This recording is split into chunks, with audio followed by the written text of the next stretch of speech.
What it do, my Israelite family? Brother Judah Israel once again with another word for the listening ears of Yah's people. And family, I'd like to thank our Father Yah for another blessed day. I thank you, Father, for the breath of life that you give all of us for free. So blessed be your name forevermore, Father. Thank you for the Ruach HaKodesh, our Messiah, Yahushua Mashiach, my ancestors in the heavenly hosts. Blessed be your name, Father Yah. And I want to thank you also, Father, for all the things that are going on in the world that your word speaks about. And family, what we're going to be talking about today is that there are multiple prophetic events happening simultaneously. And what are they? For one, family, Jacob's trouble is ending. And we are being saved. Yes, Jacob's trouble is ending. Okay? Our oppressors are being destroyed. The fall of Babylon and our enemies are self-destruction. They are self-destructing. So all of those things, family, are going on right now. All these prophetic events are happening right now. Jacob's trouble is ending. Our oppressors are being destroyed. The fall of Babylon and enemies are self-destructing. So I want to thank Yah for all these things that are going on. And I was watching something on a video earlier today at work, family, on lunch hour, that the guy who Trump has as he's the head officer, federal officer over the ICE agents. I forget his name, but he's a big guy and he's straightforward. I like that about him. And you know, see, when you have a mission to do, there's no place for softness.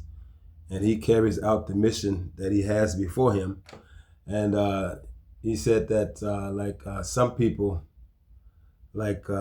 people of color, that they're targeting, but they're not just targeting people of color. And I'll get to that in a minute, he said. And he said a lot of the people of color, like some of the Somalians and some of the Hispanics, are saying that ICE is mostly just picking on brown people and stuff like that, you know. But I mean, and he said in return that, you know, it's not about a race thing, you know, like that, trying to pull a race card, you know, the Somalians and stuff like that, because of Trump and ICE is coming down, and FBI is coming down hard on them because of over $1 billion has been stolen from taxpayers' money, you know, and it's not just because some kind of safety net has been put in place to keep the money from filtering out. No, even if there has not been a safety net put up, okay, where's the money though? You know, and so you got Ilhan Omar, you know, is trying to cover and trying to, you know, make it seem like they are the victims. And, you know, she's kind of right along with those people who, you know, who were indicted. And I think she's being under investigation for her parts and possibly taking part in that. You know, she's just a politician, but all of a sudden she has $30 million. You know what I'm saying? And still, she always talks about this country, and she tried to make everything about a race card. But like the head over ICE was saying, in return to people who were saying that they're picking on the brown people and stuff, and he said, you know, we're not just picking on people of color. This is not about race, and it is not. And he said that, you know, we have been deporting people from America from 180 different countries from around the world. That's people of all walks of life, from all nations, all shapes, sizes, and colors. So it's not about a race thing. And I was just talking to my neighbor, who's an awakened brother, Jamel. He's out of Milwaukee, and we fellowship often, him and I, and good fellowship him and I have. And we was just talking as both of us was on our way into the building, and you know, we was just chit-chatting about these particular things that's going on in our country and around the world. And it's like, you know, it's not about race. Everything is on a time frame, family. Everything that's going on is on a time frame. The time frame Yah has it on. See, we, the Israelites, when we were under the curses, that was a time frame when it was going to start, according to Yah, and a time frame when it was going to end, according to our Father Yah. So the curses has ended for the Israelites, the world called Negroes.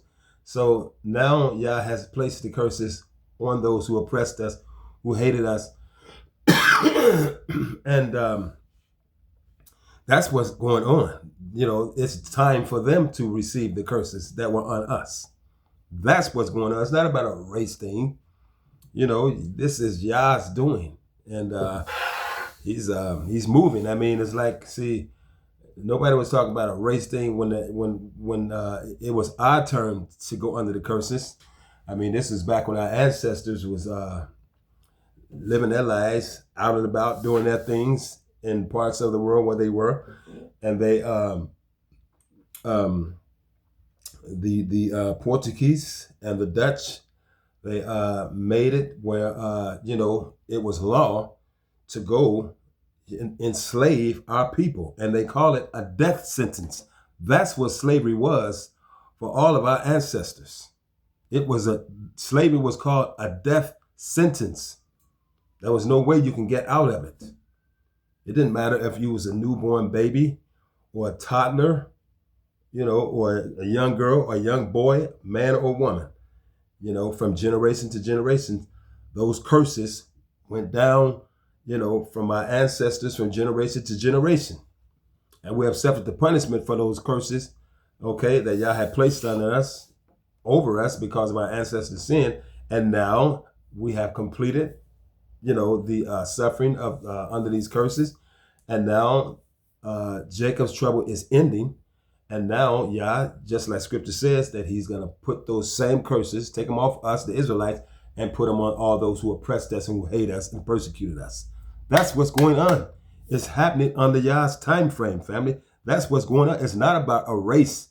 See, these foreigners and stuff like that. See, and then every time, ICE and the FBI targets a particular group, every time they target a particular group, family, like the Hispanics, and they make all these videos. Now you got Somalians making videos, and what's coming down, on them, it happened to our people, first. Chattel slavery, the sub-Saharan slave trade, and Benjamin and Judah, and possibly parts of Levi came across the Atlantic Ocean. Some of the tribes of Israel did come across the Atlantic Ocean because it states it in the book of Deuteronomy, chapter 28, verse 68. So some of our people did come across that ocean. The 10 tribes were already here, though. So, okay, Judah and Benjamin came across and joined with the 10 tribes that were already here. So we know, family, that these things did happen because it is written.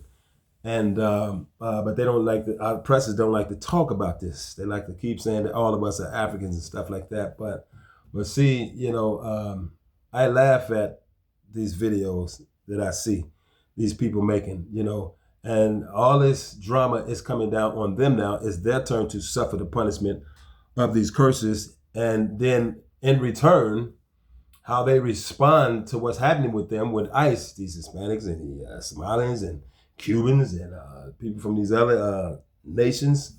A lot of them making videos, and they're making it seem like our people is to blame for all this.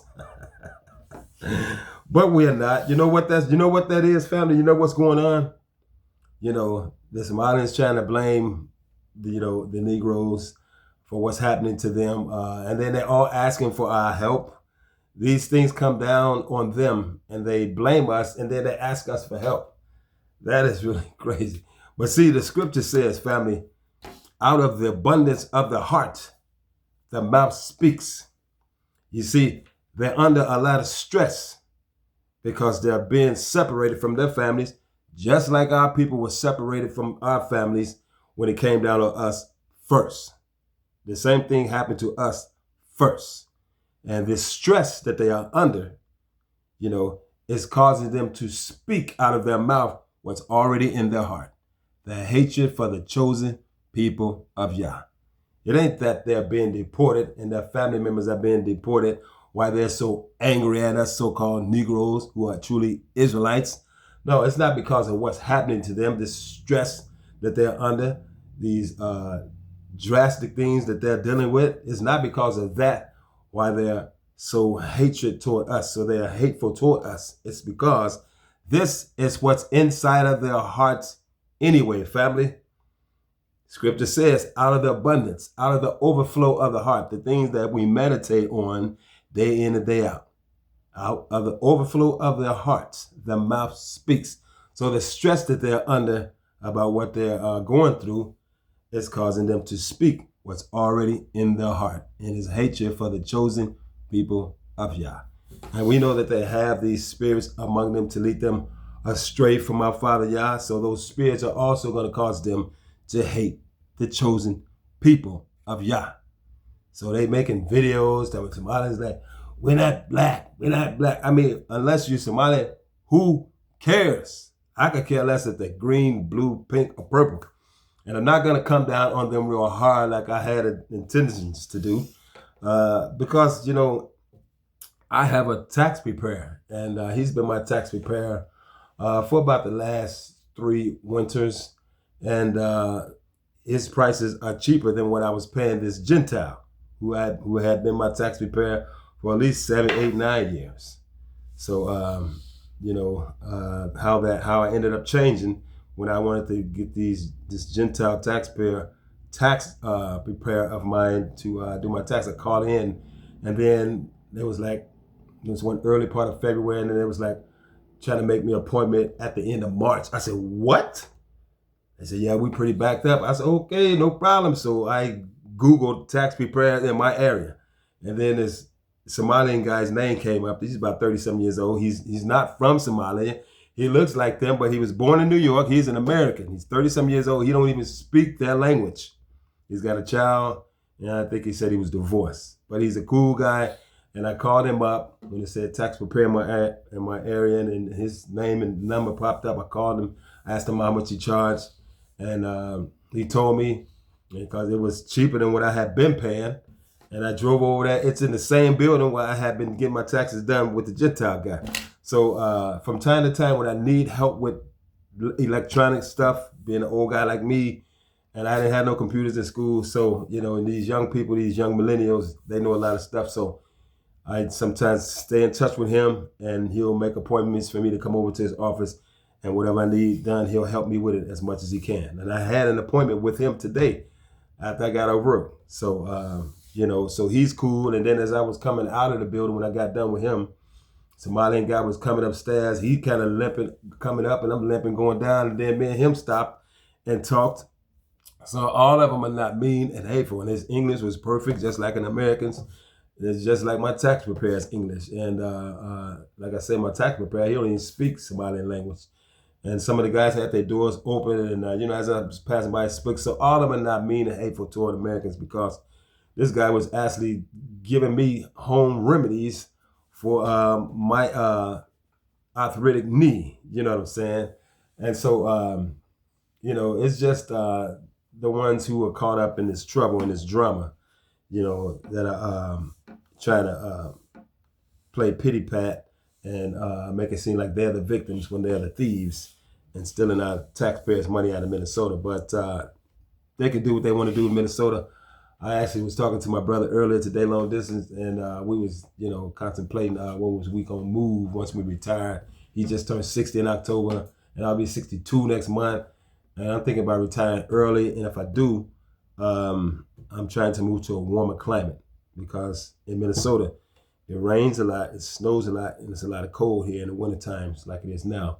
And that bothers arthritis. So I got to try to be moving to a warmer climate out west somewhere. I got 2 states in mind, but I'll make a decision.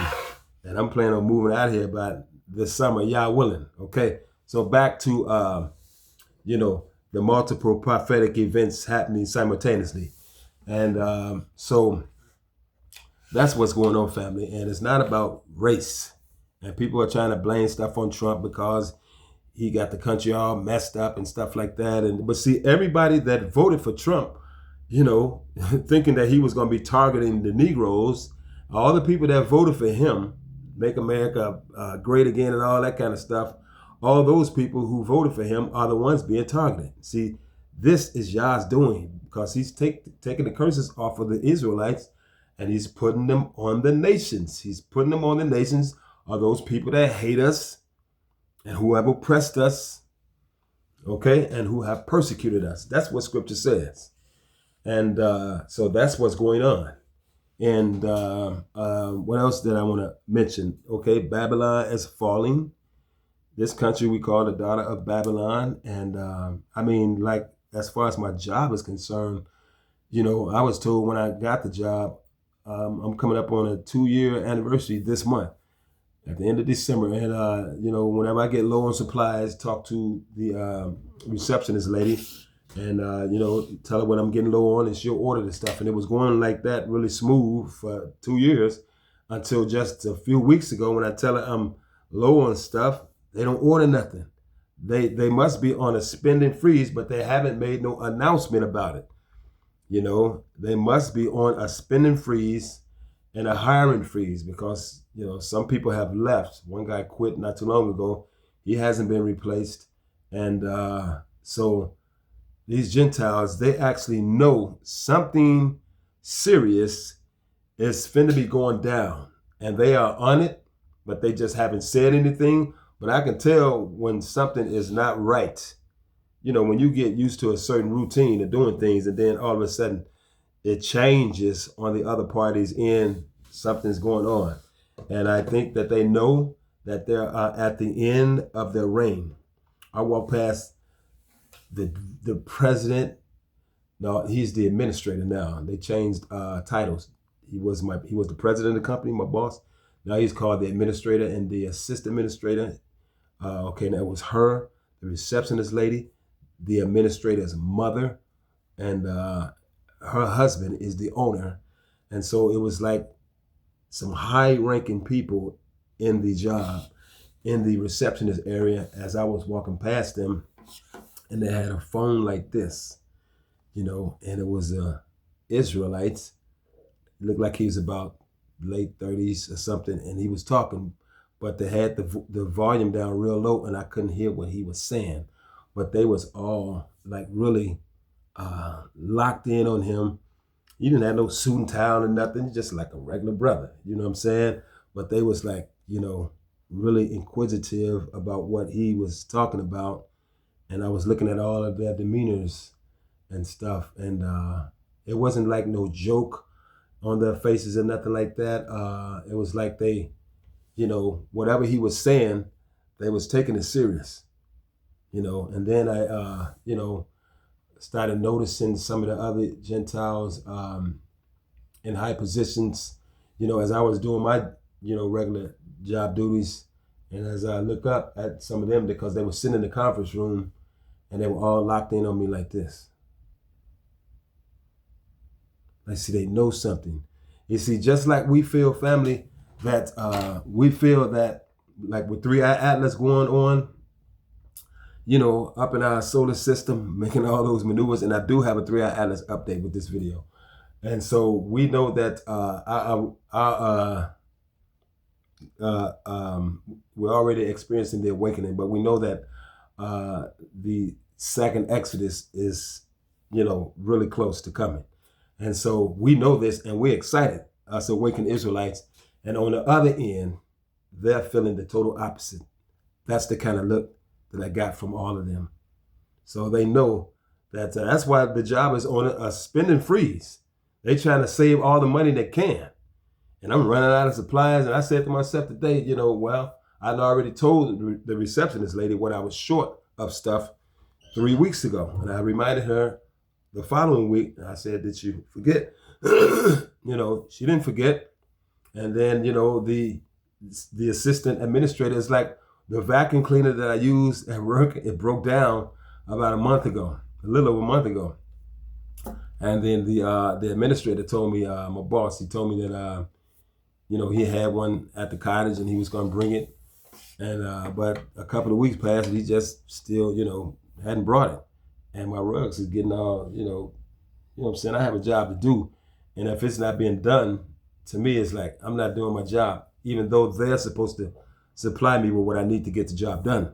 And so I keep hearing him saying that he's going to bring one, you know, from a cottage or something that they own. but he still hasn't done it. And so I was like, well, okay. See, as I vacuum these rugs, that helps me to take time off my day. If I don't do them, then I have to do something else. So I want to keep vacuuming my rugs because, you know what I'm saying? And you pace yourself and, you get through the 8 hours. But when you can't do something, you got to find something else to do to cover the time. So I said, okay. I brought my vacuum cleaner to work from home. And I started using my own. And they were like, whoa, where did you get that one? Because people are like, where did you get that? I just brought mine from home, to get my job done. And, the administrator, his mom, they liked that because they didn't have to spend no money. And then he asked me a week later, he said, where did you get that? I said, from home. It's mine. I've had it for about 10, 11 years. And then he said, well, it looks kind of sturdy. It's a power force. Yeah, I said, yeah, it's lightweight, And he said, well, if you thinking about like wanting to let it go for a price, let me know. I said, sure. I think a day later, I went to him and I told him a price. He said, okay, that's fine. You know what I'm saying? So I sold my vacuum cleaner. They know something that's going on. You know what I'm saying? It's like they won't even spend money to buy another vacuum cleaner. You know what I'm saying? So they know something is going on and something is finna go down. And they're trying to save as much money as they can. So I ended up buying me another one, much better than that one, and didn't cost as much as that one. And, don't have to buy no bags for it and stuff like that, like the one I sold them. And the assistant administrator, I told her I was down to my last bag when I brought it. And she said, okay, I'm on my way to Walmart. And that was 3 weeks ago. They still haven't brought, that bag will last probably 6 months, that one bag, or longer. And they still haven't brought any more vacuum cleaner bags and stuff like that. So these Gentiles, they know that at the end of their reign, I truly believe. And they was looking at me, a lot of them in high positions, like, they know we're other people. And our identity has been stolen from us. And they all know it. They all know it. But our Father is going to restore us, family. That's what's going to take place in due time. And as I was sharing with you guys about the dream that I had with my brother who was on the back of the lion with the wings. Okay, family. I said as the lion with the wings rose up, he lit up the area where he had landed, and he lit up the sky when he was rising back up slowly. And like I said before that, he veered to the right as he was steady going higher and higher. But he didn't just veer to the right, family. He actually started going back the same way that he had came from, but steady just going higher and higher, but at a slow pace. And I said the Gentile man and the Gentile boy fell off. And so they didn't move. They fell really hard, so they appeared to be dead. And so, okay, Israel is rising and the Gentiles is coming down. But the pace of that lion, the tribe of Judah, that's who our Messiah is, the lion of the tribe of Judah, Israel rising. And so he's the one that Yah is going to use to do all these things for us. Okay, when he comes down with the heavenly host. Okay, so the pace of the lion with the wings was flying higher and higher, but slowly. So that lets me know Yah is saying something there. As I was pondering in my mind, what could that possibly mean? It's not going to be a swift thing. It's not going to happen like a fiat, like instant, like an instant thing. It's slowly happening every day as Israelites are being raised back up and the Gentiles are slowly coming down. But I actually believe in my spirit next year in 2026 that things are going to step up. I truly believe that because 3i Atlas is up there. Okay? And somebody sent me a message, a comment, and asked me, did I hear about the last thing that what 3i Atlas had supposed to have done? And I didn't see that. But I do have a video. And so, the multiple prophetic events, family, are happening simultaneously. Jacob's trouble ending. Oppressors are being destroyed. Babylon falling slowly but surely. Farmers, everybody that voted for Trump thinking that, he was coming down hard on us. But all those people who was this, MAGA bunch, they're the ones suffering the most, more and more. Okay, so that's going down, and enemies are self-destructing. Our enemies, Yah has turned Psalm 83 against each other. You got the mayor of Minneapolis, the governor of Minnesota, the police chief of Minneapolis. They are against ICE and the FBI coming into the state of Minnesota, to round up people who are possibly committing crimes by coming in here illegally. And so this is Yah turning Psalm 83 against each other. Okay, so when I see videos about people complaining about black people, we're not black, I laugh. You know what I'm saying? The judgment of Yah is coming down on them, and the only thing they can fix their mouth to say is something about Yah's chosen people, even cursing themselves even more and more, putting their mouth on Yah's chosen people, and we haven't done them no harm, no wrong at all. But like I say, scripture says, out of the overflow of the heart, the mouth speaks. So the stress that they're under for being deported and their relatives are being separated from them is causing them to release what's already in their hearts. Hatred for Yah's chosen people, that's been laying dormant all along. It's just the stress of what they're enduring is bringing it out. But it's not that they are experiencing these things from ICE, from the FBI. They've always hated us. We don't have any friends in this world. All we have, family, is each other and our Father Yah and the heavenly hosts.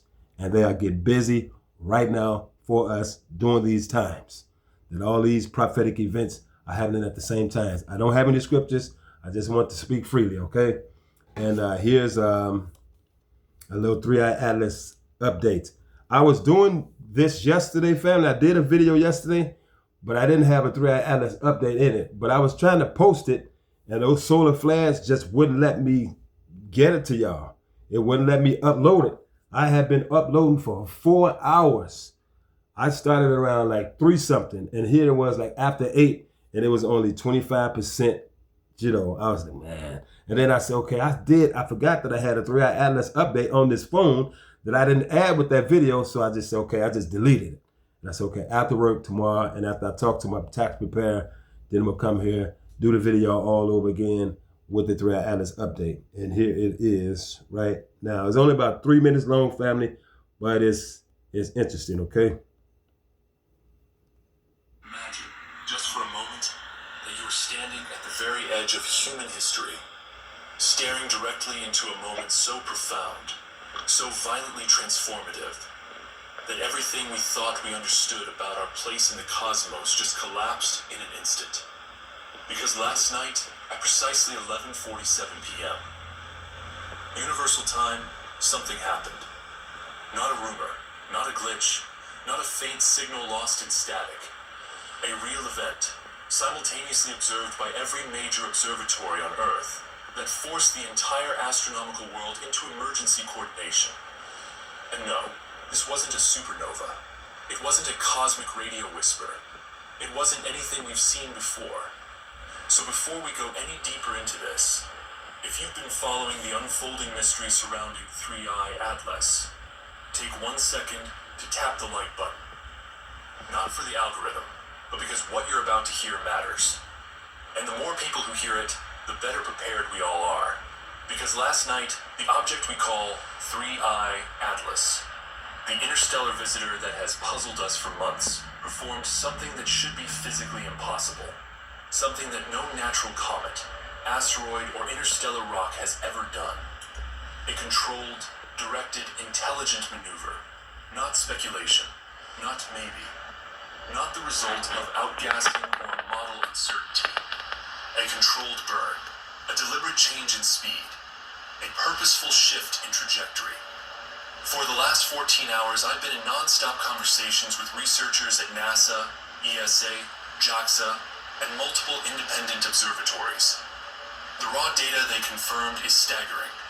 It contradicts everything we know about celestial mechanics, about energy, about what's possible with known physics. Because at exactly 11:47 p.m. and 23 seconds, 3I Atlas brightened, instantly, by a factor of 12 in infrared. To visualize that, imagine sitting in a normal room, and in a single second, the heat spikes to hotter than the surface of the sun. That is not natural behavior. That is not sublimation. That is not a comet venting frozen gas. Dr. Sarah Martinez, who was on duty at the Infrared Space Observatory, admitted that her first reaction was disbelief. She assumed her instruments failed. But then Spitzer confirmed it. Hawaii confirmed it. Chile confirmed it. Radio telescopes confirmed it. It wasn't an error. Something inside or on the surface of 3I Atlas activated. Something capable of generating enormous energy, sustained for exactly 14 minutes, and then shutting down instantly on command. Temperatures on localized regions of its surface hit 1200 Kelvin, hot enough to melt aluminum. But the real shock came an hour later, when global tracking stations updated the object's new orbit. 3I Atlas had changed velocity by 4.3 kilometers per second. Just think about that. A 33 billion ton object accelerating by 4,300 meters every second. The energy required is equivalent to all the sunlight hitting Earth in a full day, released in 14 minutes. According to Dr. Robert Chen at MIT, if you tried to do this with chemical rockets, you'd need 280 billion tons of fuel, more mass than the object itself. Even theoretical ion drives couldn't do it. Not in 14 minutes, not in a year. Not ever. You see all the stuff 3I Atlas is doing, family? He says making maneuvers and doing stuff that they've never ever heard or anything like a comet or asteroid or rock or some ice ever doing. This is not a comet, family. I mean, like I said, I'll be 62 years old next month. And I've been interested in stuff in space, Halley's Comet, since I was in elementary school. You know, I could watch stuff like, you know, about what the astronauts is doing in 72 on TV for hours. You know, stuff about space. I could read books for hours, being that young. You know, so I'm just saying all that to say this, family.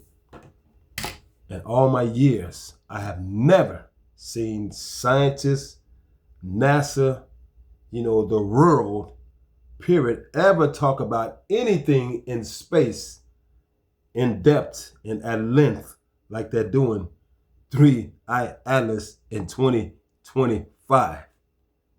Nothing ever has been out there that caused people in the world to talk about it, not even half as much of the attention and talk about 3I Atlas that it has been getting and receiving. You know what I'm saying? So, you know, this is not a common family. And I truly believe, you know, it's happening now in our solar system because, you know, the holy days of Yah, you know, are happening, and they will be happening also in the early part of 2026. And so, you know, I'm hopeful. A lot of us are hopeful that the heavenly hosts are there and their destination is earth.